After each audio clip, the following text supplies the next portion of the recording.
You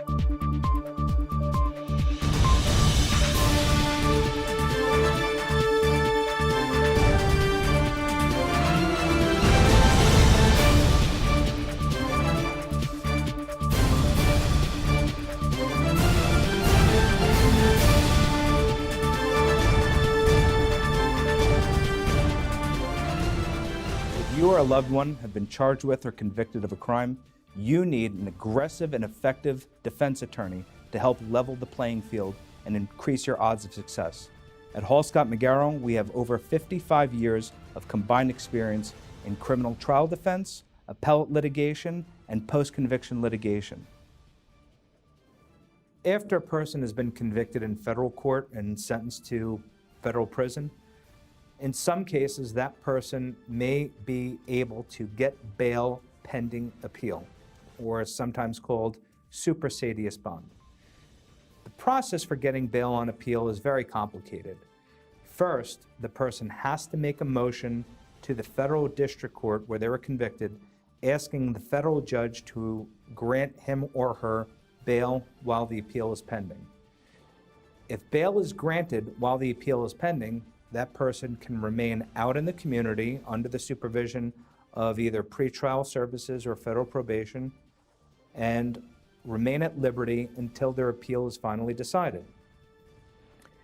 Getting bail in a federal criminal case is never easy, and getting bail after a conviction is even harder.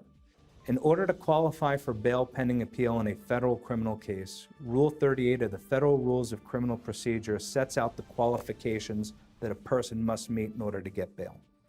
Number one, the defendant must show that they plan to raise issues on appeal that have merit and are likely to succeed. What that basically means is they have to be able to show that when they appeal to the Federal Court of Appeals, the Court of Appeals is probably going to reverse their conviction. The second requirement is that the person has to show that they are not a flight risk. And that basically means that they have to show to the court that if they are granted bail, there is very little risk that they will flee the jurisdiction, become a fugitive, or go on the run. The third qualification for getting bail pending appeal is the defendant must show that they are not a risk to the community. They're not a dangerous individual, they're not at risk of committing further crimes while on bail, and that the community will not suffer if that person is granted bail while their appeal is pending. Filing a motion for bail pending appeal is extremely complicated. You basically have to do at least half of the entire appeal up front in the motion. The lawyer will have to identify the issues to raise on appeal, do the appropriate research, and argue successfully that there is a likelihood, a strong possibility, that the appeals court will reverse that conviction, that they will be victorious on appeal. These motions are never simple. And whether a person spends the next 12 to 18 months in jail while their appeal is pending, or whether they're home with their family, can make all the difference in the world. Needless to say, it's much simpler to represent a client who's at home with their family, able to work and live in the community while their appeal is pending. It's much harder on the person, on their family, and on the attorney when that person is in jail for 12 to 18 months while their appeal is pending.